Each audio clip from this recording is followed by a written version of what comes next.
All right, so thinking about watching Smile 2. Mm. Well, strap in, because we're going deep on this one. Yes. Smile 2. Figure out if it's actually, worth your time.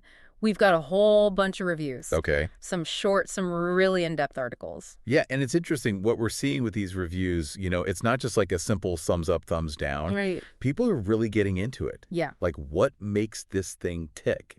And is it actually better than the original Smile? Yeah, and speaking of better, that's like the first thing that pops out. Yeah. A lot of these reviewers are saying Smile 2 is straight up better than the first one. Yeah, so what's making them say that? Right, why all the hype? Yeah. Like, what specifically? Well, one of the reviewers said it's bigger and cleverer, Okay. which I think implies like a more complex plot, right? Yeah. Maybe they fleshed out this whole Smile mythology more. Or maybe Sky's journey, diving into this crazy world, it's just like way more intricate. Oh, okay, so it's not just a rehash, it's like actually building on it. Yeah, exactly. There's more to discover. I saw this other thing. Oh, yeah? Where a reviewer was talking about the way they did these upside down shots and how well they work, like with the city backdrop. That visual detail really caught my eye, too. Yeah. And it kind of makes me think, are they playing with this idea of distorted perspectives? Like how the city environment can really warp how we see things? Yeah. I've almost like the city itself is like another character. Oh, like part of the horror? Exactly, yeah. Ooh, that's creepy. Yeah. And speaking of creepy, let's be real. This movie does not hold back. No. It's intense. At all. These reviews are using words like cruel, gruesome, bleak, even torture porn. Like, this is not your average, ghost story. No, definitely not. It seems like they're really pushing the limits of what people can handle. Yeah. But I think it's important to note, it's not just about shock value. Okay. One of the sources, they emphasized how the film actually goes pretty deep emotionally. Like exploring the real psychological impact of trauma and fear. Okay, so it's not just trying to make you jump. No. It's like messing with your head, really. Exactly, yeah. Getting under your skin. Yeah. And I did see some people mentioning, like, it goes beyond the typical jump scares. Oh, interesting. There's even talk of, like, sequences that make you question reality. Huh. What's going on there? I don't know. Well, that whole thing of blurring what's real and what's not, that's, classic psychological horror. Right. And it can be really effective. Yeah. It messes with you, makes you doubt what you're seeing, Yeah. You leave the theater and you're still kind of uneasy. It's like waking up from a nightmare and you're like, wait, was that real? Exactly. Yeah, for a second. Exactly. I bet that's what this movie does a lot. It seems that way. One review even used this phrase, dirty thickness, to describe the film. Isn't that weird? Yeah, what does that even mean? Like in a horror movie? I don't know. It's like they're trying to describe a feeling. Almost like a sensory detail. Maybe it's the atmosphere. Like you can almost feel this dread, clinging to you. That's a good way to put it. It definitely sounds like it's going to be immersive. Yeah. Disturbing. Okay, we got to talk about Naomi Scott. Yes. Sky Riley. She's incredible. The reviews are just gushing. Yeah. What's standing out to you? What about you?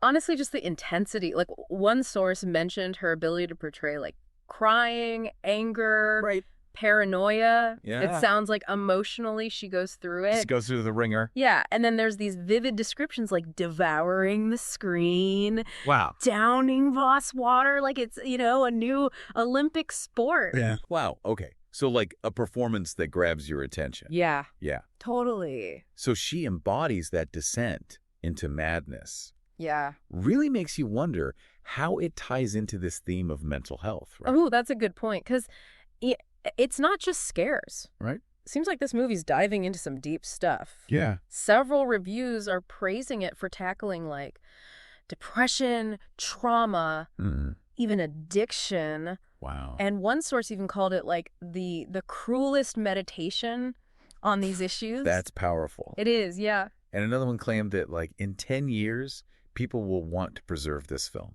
Wow. What do you think makes it so groundbreaking? It's hard to say for sure, but maybe it's that combo, right? Yeah. Intense horror, but also nuanced exploration of mental health. Right. Maybe it's how Smile 2 pushes boundaries, makes you confront, like, uncomfortable truths about these things. Yeah. Or maybe it's just the power of Naomi Scott's performance, bringing this rawness to these, sensitive topics. Yeah, it's fascinating how Smile 2 is getting such strong reactions. Yeah. Definitely not just a passive watch. No. And speaking of strong reactions, we have to talk about that ending. Reviewers are, like, losing it over this ending. Words like macabre, chilling, even the face of evil sound like it's going to mess us up, but, like, in a good way. It seems like they really want to leave a lasting impression. Yeah. One reviewer even said, God only knows where the series goes after this. Oh, wow. Like, are we even going to get a sequel? Yeah, is there even coming back from whatever happened? Right.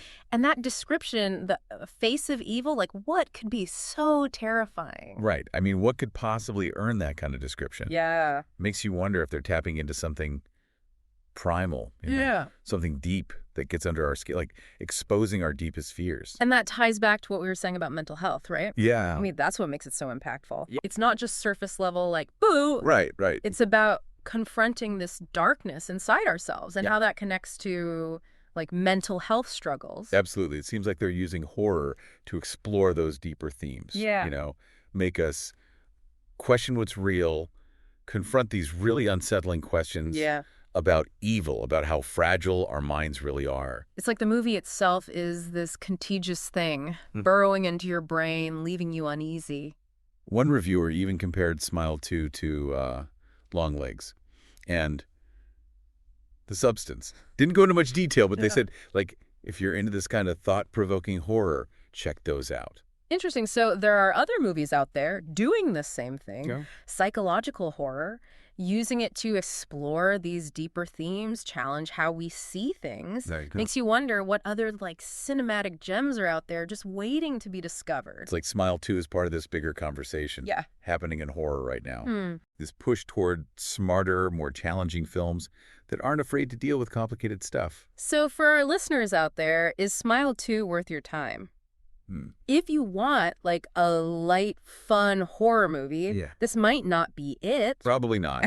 But if you want a movie that'll really challenge you, stay with you, even make you question your own sanity, then Smile 2 sounds like it could be right up your alley.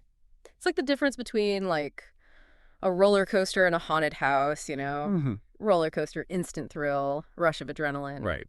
But haunted house, that sticks with you. Yeah. Keeps you looking over your shoulder long after you've left. Exactly. And Smile 2 seems like it's going for that haunted house vibe. Yeah. The kind of movie that gets under your skin, makes you think about fear, about the human mind, about the darkness hiding just below the surface of our everyday lives. Speaking of hiding below the surface, one review mentioned a scene in Smile 2 that takes place in a Pizza Hut freezer.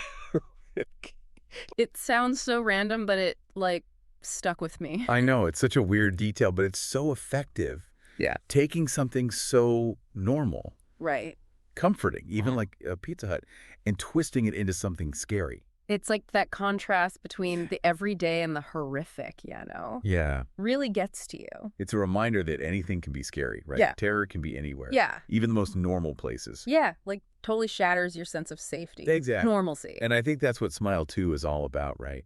Unsettle the viewer. Like deep down, it's not just the scares, it's the whole atmosphere, dread, unease that runs through the whole movie. Okay, so disturbing visuals, psychological twists, thought-provoking themes. Yeah. But what about actually watching it? Like, what's the vibe? Is it just nonstop terror? Well, one thing that stood out is how many reviewers talked about the pacing. Okay. They described it as deliberate, methodical, like they build the tension slowly. It's not just constant jump scares. So it's more like a slow burn, letting the dread kind of creep in rather than just bam, bam, bam. Exactly, yeah. Seems like they're going for atmosphere, sustained tension, unease, which can be even scarier than jump scares. And thinking back to Naomi Scott's performance, that intensity. Oh, yeah. It probably just adds to that whole feeling of dread. Like if she's always on edge, portraying those raw emotions so vividly, it's got to be like the tension's coming right off the screen. Yeah, it sounds like her performance is key to creating that immersive, unsettling feeling that everyone's talking about. But it's interesting, for a movie that's getting praised for being so intense, disturbing, Yeah. there's also a lot of talk about mental health. Right. It's not just about scares. Yeah. Seems like they're trying to say something bigger about what it means to be human, about our struggles. Yeah. How those struggles can, like, twist into something terrifying. One reviewer even called it a cruel meditation on these topics. Mm-hmm. Makes you wonder, are they exploiting these issues for shock value? Right. Or are they handling them with sensitivity? Yeah. Tough to say without seeing it. Right. But it's definitely sparking conversation, debate. Yeah, getting people to think about these issues, maybe in a new way. Challenging assumptions. Yeah, and that's something horror can do when it's done right. Absolutely. Hold up a mirror to society, make us confront uncomfortable truths. And it's not just reviewers picking up on this. Oh, yeah. One source even called Smile 2 art house. Wow, okay. That's a bold statement. It is. For a horror movie. It implies that it's more than just a genre film. Hmm. Pushing boundaries, trying to be something bigger, something more. Yeah, like, hey, horror can be art too. Right. It can be smart, thought-provoking, it can have something to say. Exactly. It's exciting to see horror evolving like this. Yeah. Getting more sophisticated, more nuanced, using its power to explore these complex themes. So, listener, if you're looking for a horror movie that's more than just jumps and gore, Yeah. if you're into this idea of a film that really goes deep into the human psyche, into mental health, then Smile 2 might be for you. Yeah, it sounds like a film that demands your attention.